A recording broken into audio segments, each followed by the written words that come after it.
Himachal News 24/7। देश भर में 1 जुलाई 2024 से 3 नए आपराधिक कानून लागू होने जा रहे हैं। प्रेस इन्फॉर्मेशन ब्यूरो, सूचना एवं प्रसारण मंत्रालय और गृह मंत्रालय द्वारा शिमला में 3 नए आपराधिक कानूनों भारतीय न्याय संहिता 2023, भारतीय नागरिक सुरक्षा संहिता 2023 और भारतीय साक्ष्य अधिनियम 2023 को लेकर मीडिया कार्यशाला वार्तालाप का आयोजन किया गया, जिसमें एडीजी अभिषेक त्रिवेदी ने मुख्य अतिथि के रूप में शिरकत कर इन कानूनों की विस्तृत जानकारी साझा की। अभिषेक त्रिवेदी ने कहा कि भारत में अंग्रेजों के समय के कानून चले आ रहे हैं, जिसमें कई खामियां थी। न्याय मिलने में देरी होती थी, लेकिन केंद्र सरकार ने संशोधन करके ऐतिहासिक कदम उठाया है, जिसका फायदा लोगों को मिलेगा। उन्होंने कहा कि निश्चित समय अवधि में लोगों को न्याय देने के लिए ये कानून महत्वपूर्ण है। अभिषेक त्रिवेदी ने कहा कि कानूनों को लागू करने में पुलिस के सामने चुनौतियां जरूर रहेगी, लेकिन विभाग पिछले लंबे समय से इसके लिए तैयारियों में जुटा है। इनफैक्ट आप लोग को जैसा मैं बताना चाहता हूँ कि 1 जुलाई से सारे जो केस दर्ज होंगे वो अब BNS जो नए कानून है, ये BN जो भारतीय न्याय संहिता के अंतर्गत होंगे, और जो प्रक्रिया चलेगी वो भारतीय नागरिक सुरक्षा संहिता के, और जो इन्होंने बताया जो एविडेंस वाला है, ये तीनों एक्ट ये 12:01 यानी जो इस समय डेट चेंज होती है उससे जो FIRs रजिस्टर होंगी वो नए कानून में होंगी। मैं ये बताना चाहूँगा कि इसके लिए काफ़ी बड़े जोर शोर से तैयारी चल रही, काफ़ी दिनों से तैयारी चल रही है।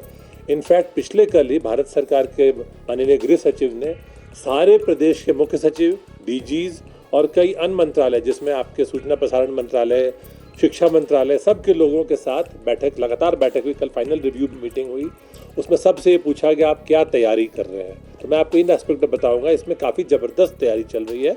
चुनाव खत्म होने के उपरांत ही, कुछ तो हमने पहले शुरू कर दिया था, बट उसके उपरांत हमारे जितने जो इन्वेस्टिगेटिंग ऑफिसर होते हैं पुलिस में, हिमाचल में जैसे हेड कांस्टेबल से लेकर इंस्पेक्टर तक, और कुछ मामलों में DSPs भी, इन सब की ट्रेनिंग जो हमारा पुलिस प्रशिक्षण महाविद्यालय है कांगड़ा में, वहाँ लगातार बैचेस में चलाई जा रही है और लगभग 1-2 दिन में ये कंप्लीट हो जाएगी।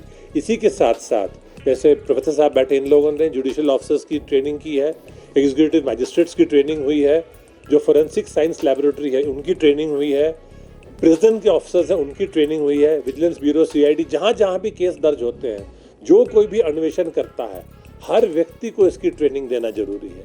क्योंकि इसके बिना, जैसा इन्होंने टेक्नोलॉजी की बात कही, इस ये जो कानून आ रहे हैं इसमें टेक्नोलॉजी का ज़बरदस्त उपयोग लगभग पिछले 10-12 से कुछ सालों से हम देख रहे हैं कि सरकार टेक्नोलॉजी पे बहुत जोर दे रही है। आप खुद मानेंगे, जैसे बहुत पहले छोटी सी चीज़ें जैसे पे स्लिप है, उसके लिए हमें लोगों को मिन्नतें करनी पड़ती थी, आज आपके ऐप पे आ रहा है। तो अगेन जो थ्रस्ट है वो मोबाइल फ़ोन और एप्लीकेशन बेस्ड है।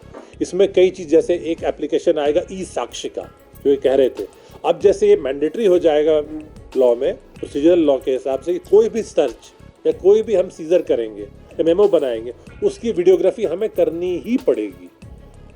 कई अच्छी चीज़ें, जैसे हम अपना जो कई बार आप बयान देते हैं या आप गवाही भी देते हैं, अब ये किया गया है कि आप ऑडियो विजुअल माध्यम से भी दे सकेंगे। कई बार ऑफिसर्स को दिक्कत आती थी कि मान लीजिए मैंने कोई केस मेरे समय में हुआ, बाद में मैं रिटायर हो गया, मुझे तब भी बुलाया। अब इसमें चेंज आया कि नहीं, अगर वो व्यक्ति नहीं है तो उसकी जगह जो व्यक्ति उसमें ऑफिशिएट कर रहा है वो ये जाके बता सकता है कि भाई ये केस हुआ, ये रिकॉर्ड हुआ। तो कई अच्छी चीज़ें समय के साथ में आई हैं। मैं आपसे एक पर्सनल वाकया शेयर करूँगा। 2012-13 की बात है, मुझे एक ट्रेनिंग प्रोग्राम में UK जाने का मौका मिला। तो उनके वहाँ पर वेस्टमिंस्टर में उनके पार्लियामेंटेरियन से मैं बात कर रहा था, तो उन्होंने ऐसे ही मुझसे पूछा कि लॉ, फिर उनमें से एक ने रिमार्क किया कि तुम्हारे यहाँ 1860 के कानून अभी भी चल रहे हैं। मैंने कहा यस। तो उस व्यक्ति ने बड़े पते की बात कही, तो मुझे आज तक, उस समय तक चुभती थी, अभी कम हो गई इन कानूनों की वजह से। उसने कहा कि हमने ये कानून बनाए थे तुम्हें एक्सप्लॉइट करने के लिए। ये मेंबर ऑफ पार्लियामेंट के वर्ड से सीढ़ी पे चलते चलते, we wanted to exploit India, why have you not change these laws. मेरे पास कोई जवाब नहीं था। वहाँ पर एक स्टैचू पड़ी थी सर रॉबर्ट पील की, जिन्होंने ब्रिटिश पुलिसिंग सिस्टम दिया। उस समय तो पुलिस एक्ट भी नहीं आया, 2007 में फिर पुलिस एक्ट में कई जगह में चेंजेस हुए। तो उन्होंने कहा कि हमारा जो पुलिसिंग सिस्टम है और आपका है बिल्कुल डिफरेंट था। हम बिकॉज हम उनके उपनिवेश थे, कॉलोनी थे, हमें एक्सप्लॉइट करते थे। आप देखिए इन कानूनों में कई चीज़ें हैं, जैसे मोटर व्हीकल से एक्सीडेंट होगा, व्यक्ति की जान जाएगी लेकिन सज़ा कम थी। ऐसे हत्या होगी तो उस समय था कि जो अपराध या जो क्राइम उस समय एक बड़ा वर्ग या जो अंग्रेज करते थे उन पे सजा का थोड़ा प्रभाव अलग था और जो बाकी लोगों तो प्रभाव अलग था। तो इस हिसाब से बहुत अच्छी सोच है ये। मतलब ये तो कई साल हो गए थे। मैं तो उसको मानता हूँ ये पहले कई देश हैं हमारे धरती पे जिनमें अगर आप देखेंगे, इन लोगों को मुझसे बेहतर पता होगा, जहाँ पर रेगुलर रिव्यू ऑफ लॉज होता है और कानून चेंज। ये तो 163 साल तो एक रिकॉर्ड ही हो गया। ये तो शायद काफी पहले हो जाना चाहिए था, पर ये बहुत ही सराहनीय कदम है। हिमाचल न्यूज़ 24/7 के लिए शिमला से सपना शर्मा की रिपोर्ट।